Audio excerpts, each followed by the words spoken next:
Basically আমি এই মুহূর্তে বাংলাদেশে জব করছি একটা দুটো কোম্পানিতে এক্সিকিউটিভ শেফ হিসেবে।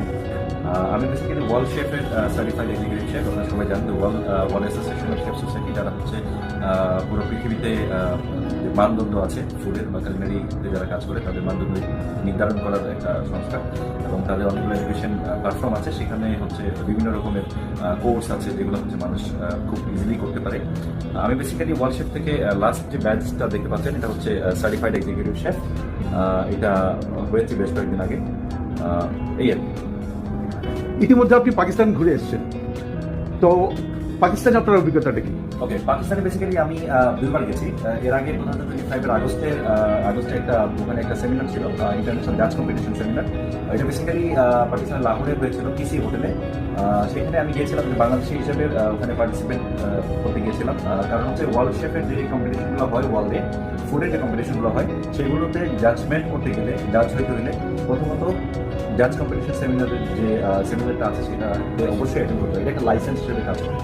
আপনি আজকে করলেন, আগামী 5 বছর পর্যন্ত লাইসেন্স থাকবে। 5 বছর পরে আপনি আবার আরেকবার করতে হবে, দেন আরো 5 বছরের জন্য লাইসেন্সটা রিনিউ হবে। ব্যাপারটা এরকম।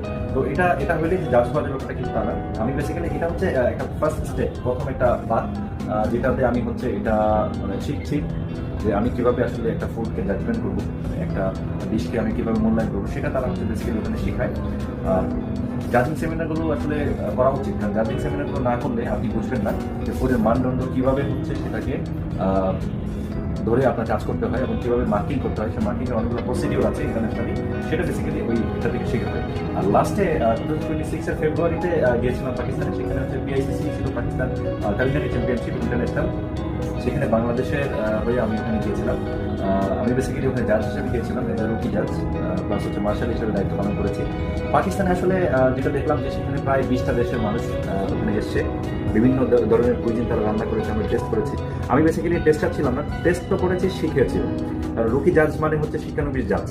জাজমেন্টের ফাইনাল দিতে যাওয়ার আগে অনেকগুলো ধাপ আছে, সেগুলো ফের হতে হলে আমাকে এরকম 4-5টা এটা রুকি জাজ হিসাবে অ্যাটেন্ড করতে হয়। তো আমি ওখান থেকে আসলে শিখেছি কীভাবে জাজমেন্ট করতে হয়, কীভাবে ফুডের রেগুলেশনটা করতে হয়, কীভাবে মার্কিং করতে হয়।